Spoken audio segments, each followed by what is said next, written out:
Good evening. तो कैसे हैं आप सब लोग।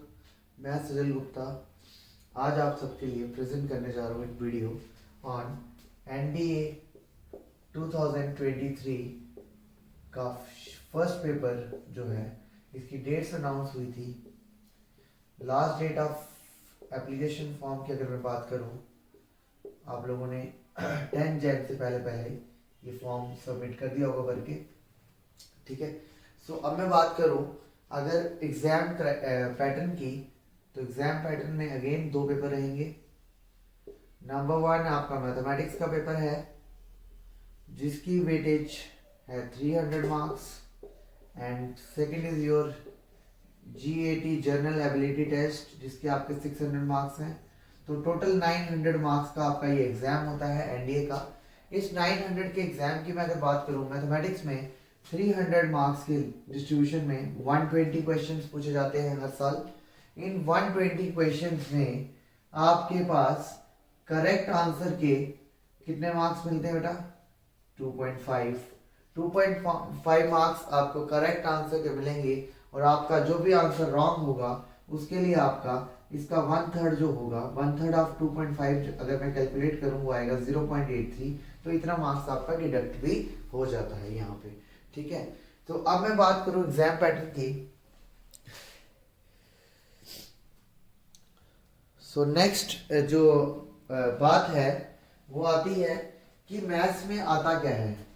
सो बेटा सबसे पहले आपको मैं बता दूं, मैथ्स में जो आपको चीज मिलेगी, तो मैथ्स में आपको 11th 12th का एनसीईआरटी का जो सिलेबस है, सिलेबस प्रिस्क्राइब्ड बाय एनसीईआरटी, तो जो भी सिलेबस आपका एनसीईआरटी ने प्रिस्क्राइब किया है for class 11th and 12th, वो आपको सारा मिलेगा। जैसे मैं बेसिक बात करूं, सबसे पहले आपको मिलेगा अलजेब्रा। तो अलजेब्रा में क्या क्या आता है? अलजेब्रा में आपके पास सेट्स आएंगे, देन आपके पास कॉम्प्लेक्स नंबर आएगा, परम्यूटेशन कॉम्बिनेशन हो गया, देन पीएनसी हो गया, पीएनसी ले लो, बाइनोमियल आ गई, सीक्वेंस सीरीज है। अगर मैं ज्योमेट्री की बात करूं, ज्योमेट्री में आपके पास 2 डायमेंशन एंड 3 डायमेंशन दोनों ज्योमेट्री आएगी एनालिटिकल, जिसमें आपके पास straight lines, conic section, 3 dimensions, conic section, then 3D आपके पास आ जाएगी, वेक्टर्स आपके पास आ जाएगा यहाँ से। तो लीनियर प्रोग्रामिंग पे आज सवाल इतना आता नहीं है। अगर मैं थर्ड की बात करूं, कैलकुलस, कैलकुलस से आपको क्या आएगा? Limits derivatives, limits and derivatives. Then आपका नेक्स्ट रहेगा differentiation integration, differentiation and integration, differential equations. Next AOD and AOI, application of derivative and application of integrals, इस पे भी क्वेश्चन भर भर के मिलते हैं। Conic sections, 3D, vector, straight line, geometry का पोर्शन। अलजेब्रा में आपको मिलेगा sets, complex number, PNC, permutations and combinations, binomial theorem, sequences and series. तो ये कुछ आपका जो पैटर्न है उसके हिसाब से अगर मैं बात करूं, आएगा matrices and determinants. 12th class का आपका फोर्थ जो टॉपिक रहेगा वो है मैट्रिसेस एंड डिटर्मिनेंट्स, जो अगेन एक अच्छी भरपूर मात्रा लेके आता है, 3 या 4 सवाल कहीं नहीं जाते। नेक्स्ट आपके पास देन ट्रिगोनोमेट्री आ जाएगी। ट्रिग्नोमेट्री में आपके पास क्लास 11th का सारा ट्रिग्नोमेट्रिक फंक्शंस, देन आपके पास क्लास 12th का इनवर्स ट्रिगोनोमेट्रिक फंक्शंस, वो दोनों आएंगे।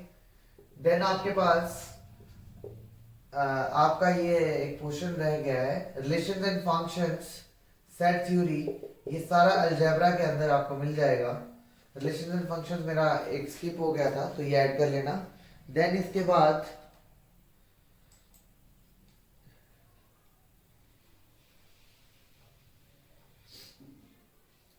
वेक्टर अलजेब्रा, वेक्टर अलजेब्रा में पर्टिकुलरली आपके पास वेक्टर्स आएंगे, वेक्टर्स पे आपको सवाल मिलते हैं।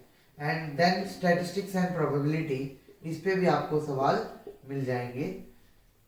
तो स्टैटिस्टिक्स एंड प्रोबेबिलिटी अगेन आपके पास 11th में पढ़ा है स्टैटिस्टिक्स, 12th में आप पढ़ते हो probability. Probability 11th and 12th दोनों की मिला के आएगी बेटा। स्टैटिस्टिक्स जो है आपको क्लास 11th में जो पढ़ा है, mean median mode for grouped data, grouped और अनग्रुप्ड दोनों के लिए यूज होगा। तो डाटा की अरेंजमेंट जो है ग्रुप्ड एंड अनग्रुप्ड दोनों को मिला के स्टैटिस्टिक्स से सवाल आता है। तो कहीं से ये कुछ आपका क्वेश्चन है जो आपको 300 मार्क्स दिलाएगा और आपकी सिलेक्शन में कहीं ना कहीं मैथ्स का बहुत बड़ा योगदान है। अब कुछ बच्चों का ये होगा कि मैथ्स क्यों डाला गया इसमें, तो जनरल एबिलिटी टेस्ट में एसएसटी, इंग्लिश, जीएटी में आपके पास साइंस आ जाएगी, इंग्लिश आ जाएगी, देन आपके पास एसएसटी होगी, जनरल नॉलेज होगा एंड बाकी सभी सब्जेक्ट्स आएंगे। अब मैथ की जो है कैलकुलेशन के लिए, ताकि बच्चे की कैलकुलेशन कितनी क्लियर है या कितना परफेक्टली वो जो है कैलकुलेशन कितनी फास्ट कर सकता है, इसके लिए मैथमेटिक्स को इंट्रोड्यूस किया गया। तो नेक्स्ट मैं बात करूं बच्चे एग्जाम की, एग्जाम डेट है, फर्स्ट एग्जाम जो होना है वो होगा एज पर यूपीएससी जो बताया गया है वो है 16 अप्रैल 2023 फॉर पेपर 1। पेपर 1 का जो एग्जाम है वो आपका होना है 16 अप्रैल 2023 को एंड आपका जो सेकंड पेपर होगा इसकी डेट आई थिंक समथिंग सितंबर में दी होगी। सो सितंबर 2023 को है एग्जाम और मे बी आई थिंक 3 सितंबर होगा मोस्टली।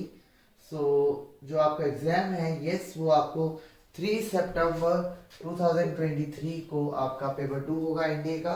तो पोस्ट की मैं बात करूं 300 प्लस पोस्ट इस बार इन्होंने एडवर्टाइज की गई है एनडीए में, एग्जैक्ट नंबर 345 समथिंग होगा।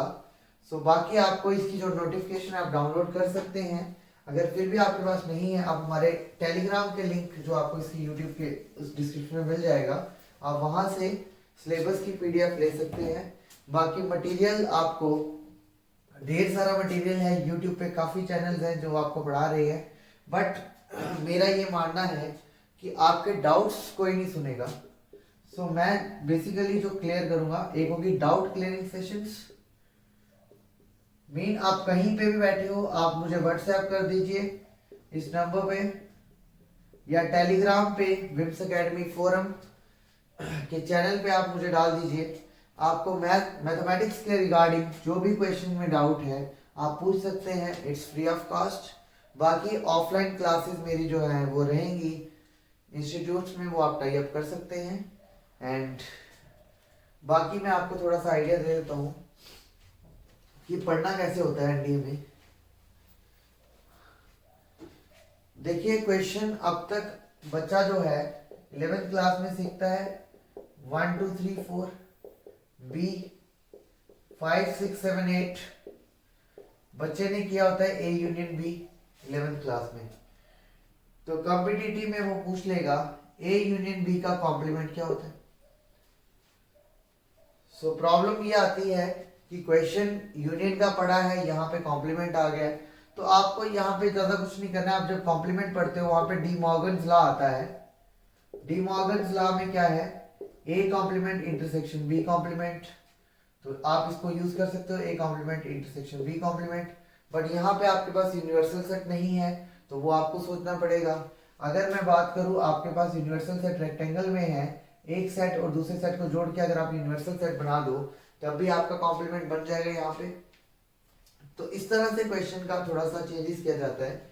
जैसे आपने पढ़ा है कि पढ़ा होगा इतने बच्चे हैं, इतने जो है ये सब्जेक्ट पसंद करते हैं, मैथ्स, इतने साइंस करते हैं, इतने फिजिक्स करते हैं, तो या इतने बताओ इंग्लिश कितने करते हैं, लिटरेचर भी इस टाइप के अपने क्वेश्चन पढ़े हैं। वहां पे वो पूछेगा अगर मैथ्स इतने पढ़ते हैं, हिंदी इतने पढ़ते हैं या साइंस इंग्लिश इतना पढ़ते हैं, तो बताओ ऐसे कौन से बच्चे हैं या ऐसे कितने नंबर ऑफ स्टूडेंट्स हैं जो सिर्फ मैथ को पसंद नहीं करते। तो नॉट पे क्वेश्चन आ जाएगा।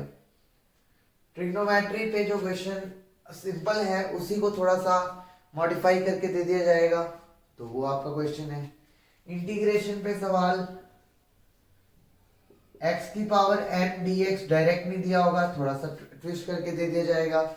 3D पे क्वेश्चन सिंपल इक्वेशन के बजाय x y या y z समथिंग कुछ प्लेन करके दे दिया जाएगा कि कोऑर्डिनेट बताइए, अगले का कोऑर्डिनेट क्या होगा। तो इस टाइप से छोटी छोटी चीजें चेंजेस होती है। जैसे आपने लिमिट का पढ़ा है, limit x tend to 0 sine x by x 1, ये आप पढ़ते हैं। इनडिटर्मिनेट फॉर्म जब आती है 0 बाय 0 या इंफिनिटी बाय इंफिनिटी, तो आप इनको सॉल्व नहीं कर पाते हैं। 11th क्लास में इस पे इतने क्वेश्चन एनसीईआरटी में नहीं होंगे, बट आरडी वगैरह अगर आप देखो वहां पे आपको क्वेश्चन मिल जाएंगे। तो टेक्निक क्या है इस क्वेश्चन को सॉल्व करने की? जैसे आपके पास सपोज क्वेश्चन है, एक मैं क्वेश्चन ले लेता हूँ, limit x approaches to 2 x minus 2 x square minus 4। जब बच्चा इसको सिंपल मेथड से करने की कोशिश करता है तो क्या आता है, 2 का square minus 4, 2 minus 2, 4 minus 4 over 2 minus 2, this will come 0 by 0। तो बच्चा इसको आंसर लिख के आ जाता है, ये गलत हो जाता है। क्यों? क्योंकि लिमिट जो है किसी भी फंक्शन की लिमिट L कब होगी, जब हमारा x जो है वो a को अप्रोच करेगा। डेफिनेशन जो पार्ट है, जो एब्स्ट्रैक्ट पोर्शन है, अगर बच्चे की कमांड उस पर अच्छी है तभी वो क्वेश्चन कॉम्पिटिटिव में सॉल्व कर पाएगा, चाहे वो एनडीए हो चाहे वो जेई हो। अब इस सवाल को सॉल्व करने के लिए आपने पढ़ा होगा limit x tends to 2 x square minus 4 can be written as x minus 2 का स्क्वायर। 2 का स्क्वायर 4 होता है, ये आपको पता है। तो आप इसको लिख सकते हो limit x approaches to 2 x minus 2 x plus 2 upon x minus 2. x minus 2 and x minus 2 are gone. So what we are left with x plus 2. जब आप इस पे लिमिट डालोगे आपका आंसर आएगा 2 plus 2 that is equal to 4. So this is the way how to tackle difficult question. Paper सारा difficult नहीं होता है, कुछ क्वेश्चन ऐसा होता है जहां पे बच्चे का थोड़ा सा माइंडसेट चेक किया जाता है। अब मैं इस पे बात करूं, अगर आपको यही सवाल इस तरह से दे दिया जाए, लिमिट x टेंड्स टू 3 के बजाय आपको इन्फिनिटी दे दिया जाए, आप पूछे साइन x बाय x क्या होगा। आपने पढ़ा है x बाय x जब 0 को अप्रोच करेगा साइन x बाय x 1 आता है, और कुछ बच्चे हवा में इसको भी लिख के आ जाते हैं, बट ऐसा होता नहीं है। अगर ये क्वेश्चन सही है, अगर ये क्वेश्चन आ जाता है तो टैकल कुछ बच्चे ऐसे करेंगे साइन इंफिनिटी बाय इंफिनिटी, तो ये भी पॉसिबिलिटी नहीं है। ठीक है, अगर ये क्वेश्चन गलत है आपको मार्क्स मिल जाएंगे through board. Let it be, इसको ही सॉल्व करना हो, क्या आएगा, x इंफिनिटी है, इंडिटरमिनेट फॉर्म लगा के चलिए, एल हॉपिटल रूल लगाइए, क्या आएगा cos x बाय 1। जब आप limit x tends to infinity करोगे, ये किसको चला जाएगा, cos इंफिनिटी को। cos इंफिनिटी की वैल्यू एग्जिस्ट नहीं करती, तो ये आपकी जो है फाइनाइट नंबर पे नहीं जा रही है, तो इस फंक्शन की, इस टाइप के फंक्शंस की लिमिट आपको नहीं मिलेगी। तो ये कुछ लॉजिक होते हैं जिनके ऊपर पूरा कॉम्पिटिटिव का पेपर बेस होता है। तो बस बच्चे को यहाँ पे अपना माइंड जो है एग्जाम में प्रॉपरली परफॉर्म करना पड़ता है, तब जाके एग्जाम क्वालिफाई होता है। बाकी आप तैयारी कीजिए, ऑल द बेस्ट। कहीं पे भी आपको डाउट्स है आप मुझे व्हाट्सएप कीजिए या टेलीग्राम चैनल के साथ हमारे साथ जुड़े रहिए। कहीं से भी पढ़िए, बट पढ़िए, मेहनत कीजिए, आपको रिजल्ट मिलेगा।